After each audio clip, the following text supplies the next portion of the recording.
कौन थे? सैनम। सैनम अपने बाद आने वाले नाउन को फॉलो करता है। सैनम में some, any, no and none, all और मोस्ट।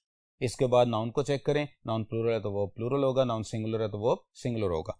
देन फैमिली है, फैमिली से बनने वाले तमाम वर्ड्स प्लूरल वर्ब लेते हैं। फिर इनो है और इनो से बनने वाले तमाम वर्ड्स अपने साथ सिंगुलर वर्ब लेते हैं। उम्मीद है डियर स्टूडेंट्स आपको इंडेफिनिट प्रोनाउन का कंसेप्ट समझ आ गया होगा। आइए अब हम बोर्ड को रिमूव करते हैं और अपने लेक्चर को आगे बढ़ाते हैं।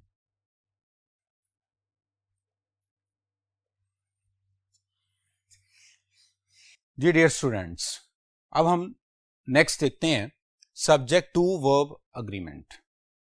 इसको हम नियरेस्ट सब्जेक्ट वर्ब अग्रीमेंट भी कह सकते हैं।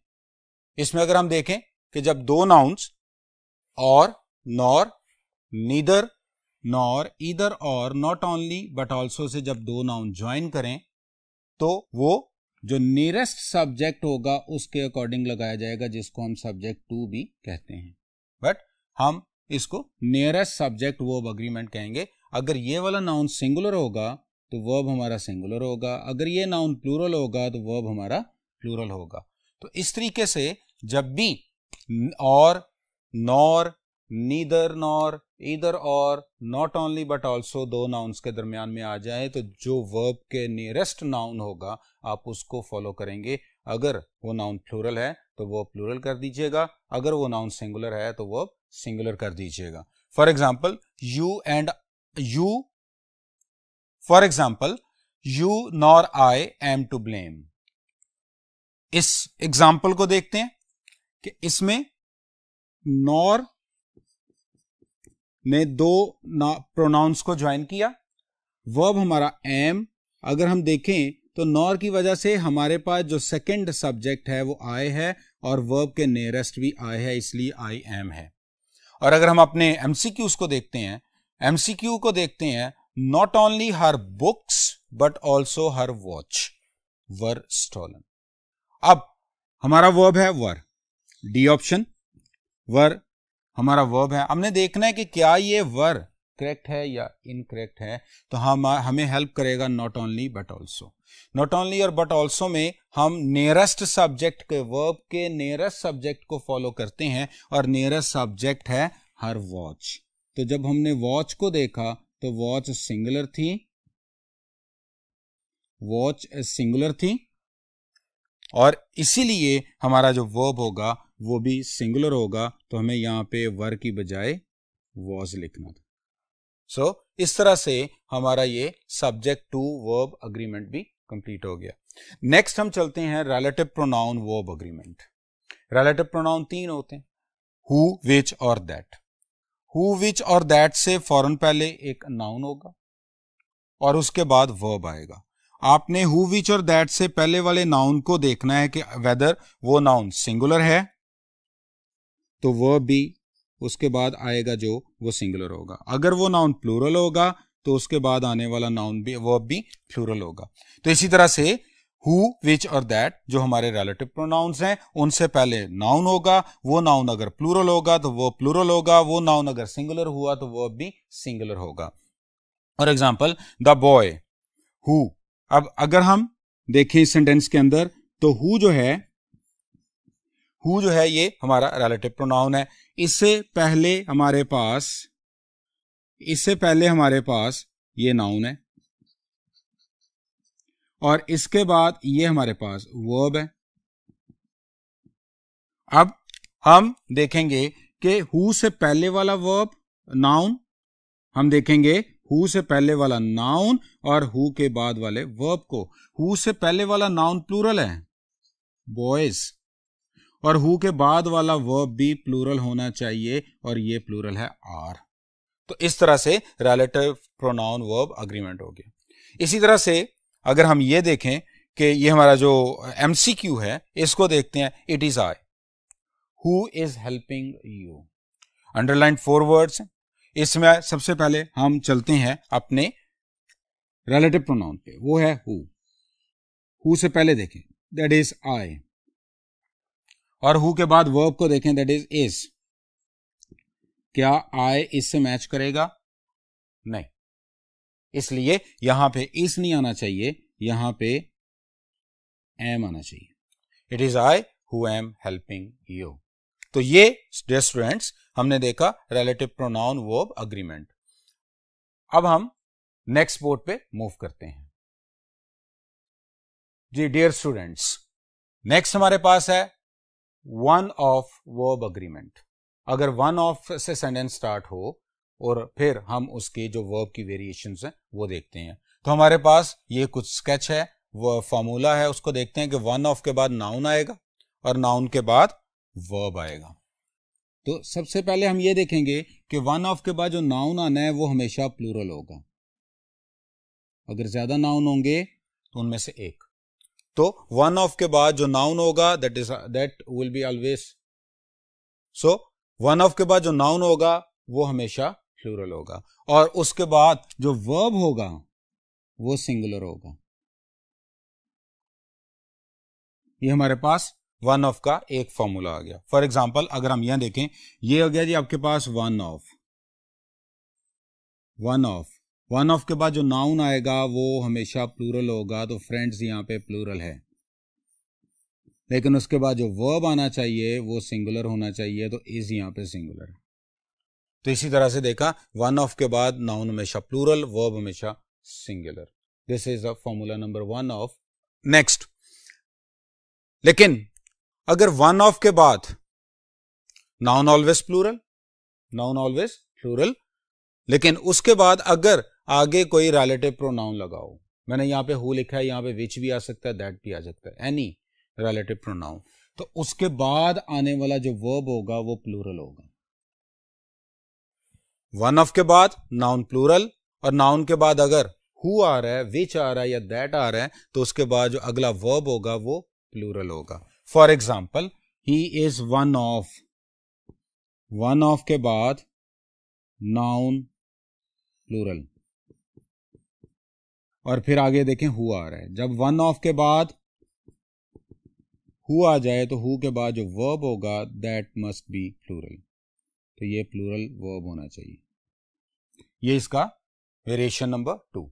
नेक्स्ट हम देखते हैं कि अगर वन ऑफ से पहले द ओनली आ जाए, वन ऑफ से पहले द ओनली आ जाए, तो फिर वन ऑफ के बाद नाउन प्लूरल, और नाउन के बाद अगर रिलेटिव प्रोनाउन है तो रिलेटिव प्रोनाउन के जो बाद वर्ब आएगा वो वर्ब सिंगुलर होगा।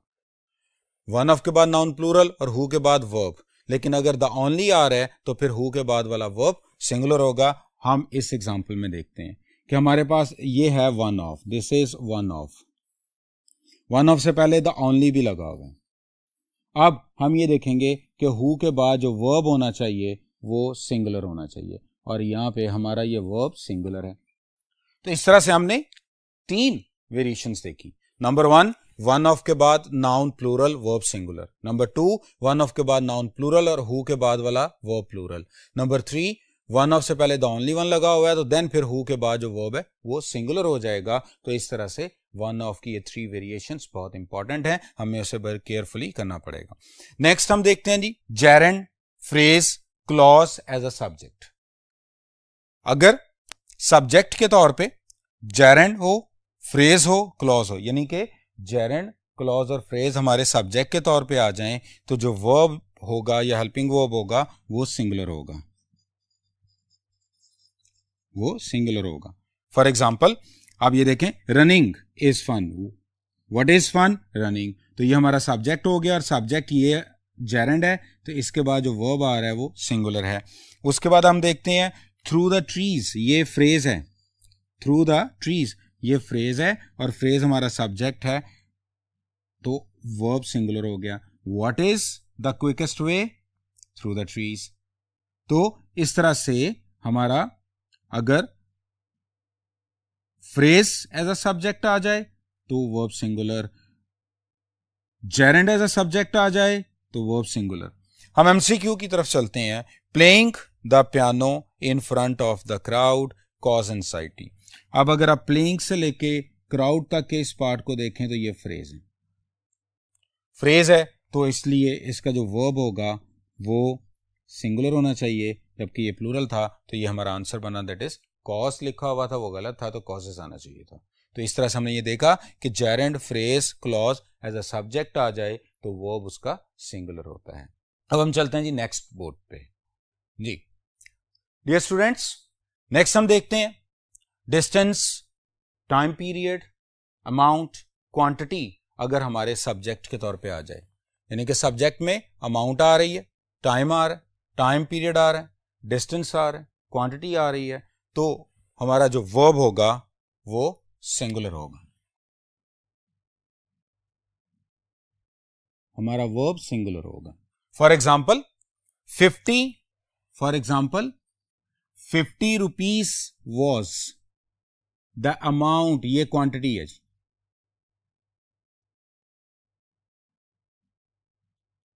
ये क्वांटिटी है। For example 50 rupees was the amount, amount यहां पे क्वांटिटी है गिवन टू हर, तो अगर क्वांटिटी हमारे पास एज अ सब्जेक्ट आ जाती है तो वर्ब सिंगुलर होगा। अगर हम अपने एमसीक्यू को देखें, 3 hours are too short a time to जज वंस करेक्टर। अब 3 hour जो है that is a time unit, अगर ये यूनिट के तौर पे आए, अगर amount, time, time period, distance, quantity अगर यूनिट के तौर पे आए तो वर्ब हमारा सिंगुलर होगा। तो यहां पे ये जो हमारा आर था ये दिस इज रॉन्ग, यहां पे इज आना चाहिए। तो ये हमारा जो पॉइंट था कि distance, time period, amount, quantity अगर यूनिट के तौर पे आती है तो जो हमारा वर्ब होगा वो सिंगुलर होगा। नेक्स्ट हम चलते हैं जी फ्रैक्शन, परसेंटेज अगर सब्जेक्ट के तौर पे आ जाए तो वर्ब का बिहेवियर क्या होगा कि सब्जेक्ट के तौर पे अगर फ्रैक्शन या परसेंटेजेस आ जाएं तो उसके बाद जो नाउन आता है, ये वही रूल है जो हमने स्टेनम में डिस्कस किया कि फ्रैक्शन और परसेंटेज के बाद जो नाउन आता है वो नाउन अगर सिंगुलर होगा तो वर्ब सिंगुलर होगा, वो नाउन अगर प्लूरल है तो वर्ब प्लूरल होगा। For example half of the articles, अब हाफ ऑफ ये हमारे पास फ्रैक्शन है लेकिन इसका नाउन आर्टिकल्स है, इसलिए जब भी फ्रैक्शन के बाद जो नाउन प्लूरल होगा, जो नाउन होगा वो नाउन हमारे वर्ब को डिसाइड करेगा। अब यहाँ पे आर्टिकल प्लूरल था तो आर्टिकल्स की वजह से यहाँ पे आर बिल्कुल करेक्ट है। नेक्स्ट हम अपने एमसीक्यू को देखते हैं। Nearly 60% of the members is in the favour of this policy. Nearly 60% of the members, अब दिस इज परसेंटेज क्वेश्चन और नाउन है मेंबर्स और ये है प्लूरल। अगर ये प्लूरल है तो हमारा वर्ब भी प्लूरल होना चाहिए, जबकि हम देखें तो वर्ब हमारा सिंगुलर था, इसलिए ये रॉन्ग है और ये हमारा आंसर है, तो यहाँ पे आर आएगा। तो इसी तरह से हमने देखा कि फ्रैक्शन और परसेंटेज आ जाएं तो बिल्कुल सनम के रूल को फॉलो करते हुए इसके बाद आने वाले नाउन को देखते हैं। नाउन अगर प्लूरल होगा तो वो प्लूरल कर दीजिएगा, नाउन सिंगुलर होगा तो वो सिंगुलर कर दीजिएगा। ओके जी, अब हम चलते हैं नेक्स्ट बोर्ड की तरफ। जी dear students, expression number of और इसका वर्ब पर इफेक्ट देखते हैं। अगर नंबर ऑफ आ जाए सेंटेंस में तो नंबर ऑफ से पहले हमने आर्टिकल को फॉलो करना होता है। अगर नंबर ऑफ से पहले द आर्टिकल आ जाए तो उसका वर्ब सिंगुलर होगा, और नंबर ऑफ से पहले अगर article a, indefinite article a या एन आ जाए तो उसका जो वर्ब होगा वो प्लूरल हो जाएगा। For example the number of reasons, for the number of है और इससे पहले आर्टिकल द लगा हुआ है। नंबर ऑफ रीजंस द लगा हुआ है इसलिए यहां पे वर्ब सिंगुलर हो जाए। और अगर नंबर ऑफ से पहले आर्टिकल इंडेफिनेट हो यानी कि ए और एन हो तो फिर हम वर्ब जो है वो प्लूरल कर देते हैं। अपने एमसीक्यू को देखते हैं कि the number of objection, the number of objections were raised against the proposal. The number of objections were raised against the proposal। अगर हम यहां पे देखें तो हमारे पास नंबर ऑफ है, नंबर ऑफ से पहले हमने आर्टिकल को देखा, आर्टिकल हमारा दी था, तो इसका मतलब है कि वर्ब सिंगुलर होना चाहिए। जब हमने वर्ब को फॉलो किया तो वर्ब प्लूरल निकला, इसका मतलब है कि हमारा बी ऑप्शन हमारा आंसर है, यहां पे वर की जगह पे वॉज आना चाहिए। तो इस तरह से हमने नंबर ऑफ वाले एक्सप्रेशन का वर्ब पर इफेक्ट भी पढ़ लिया। अब हम नेक्स्ट देखते हैं, दैट इज मेजॉरिटी अगर आ जाए, मेजॉरिटी वर्ड अगर सब्जेक्ट के तौर पे आ जाए तो उसका वर्ब पे क्या इफेक्ट होगा। मेजॉरिटी दो तरह से आएगी।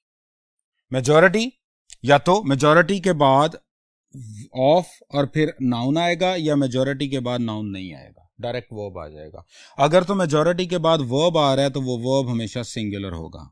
अगर मेजॉरिटी के बाद वर्ब आ रहा है तो वो वर्ब हमेशा सिंगुलर होगा। जैसे देखें तो the majority holds, the majority holds, यहाँ पे एस लगाएंगे तो वर्ब सिंगुलर हो जाएगा, क्योंकि द मेजॉरिटी जो है ये अपने बाद वर्ब सिंगुलर लेती है। तो the majority holds no strong views.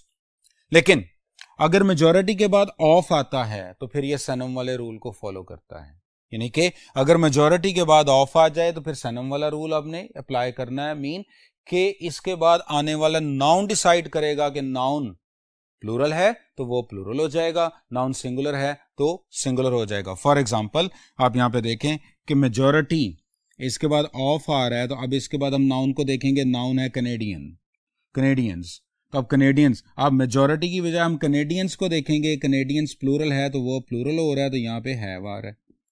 तो इस तरह से हमने देखा कि मेजॉरिटी जो है अपने बाद आने वाले नाउन को भी फॉलो करती है। जब मेजॉरिटी के बाद ऑफ आ जाए और उसके बाद नाउन आए, और मेजॉरिटी के बाद डायरेक्ट वर्ब आ रहा है तो वर्ब सिंगुलर होता है।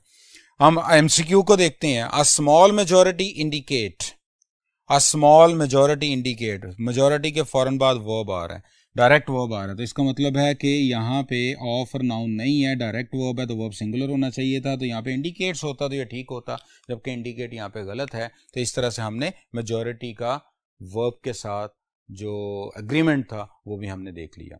अब हम आगे देखते हैं इन्वर्जन को।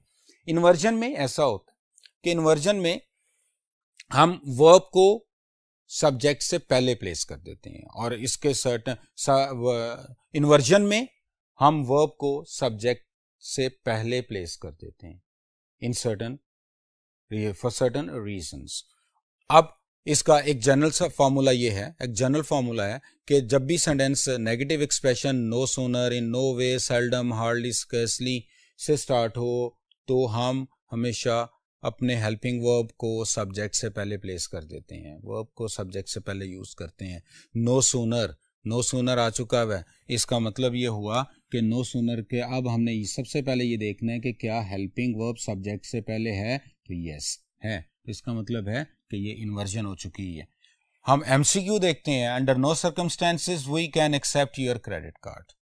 अगर हम ये देखें तो अंडर नो सर्कमस्टेंसेस की वजह से इन्वर्जन होनी थी, जबकि सेंटेंस में इन्वर्जन नहीं है, तो इसलिए हमारा बी ऑप्शन आंसर है। इसमें होना चाहिए था कैन वी, तो ये हमारा सेंटेंस करेक्ट हो जाता है। तो इस तरह से हमने इन्वर्जन को भी देख लिया।